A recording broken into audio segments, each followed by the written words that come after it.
offseason for the Mississippi State Bulldogs was filled with question marks. Who would replace Dak? How would the offense come together? And will the young guys on both sides of the ball step up? This afternoon gave the Bulldogs a chance to tone out all the talk and prove it on the field.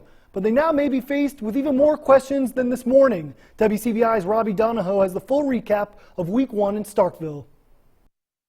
What appeared to be a game-winning drive that would save the season opener changed at the sound of a crash as Weston Graves' 28-yard field goal bounced off of the left upright and fell back to the turf. Mississippi State stood in disbelief, as did their fans, as the Bulldogs dropped their home opener to South Alabama on Saturday afternoon. We didn't execute real well at times, you know, and had some absolute critical errors, you know, and you know, I mean, that's one thing when you got players. You can't make a critical error and expect to win a game, and you know, there's a lot of different times and situations in that game where we're going to see some critical errors were made. Losing stinks, so I don't like losing. The concern to start the season for Mississippi State was who's going to play at quarterback. Nick Fitzgerald began the game for MSU, but Damian Williams ended up being the guy that brought the Bulldogs 17 points on 3 consecutive drives.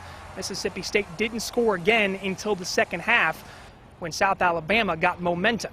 The Bulldogs thought they may have flipped the switch off and relaxed a little bit in that second half. We weren't going out there playing with that same fire. Just too relaxed, man. Just not finishing blocks, just the little things that comes back and makes a big difference in the end. Coach Bates said it best. We was out there when they put the 21 up, so, I mean, that was solely on the defense because, I mean, we didn't have no turnovers, did we?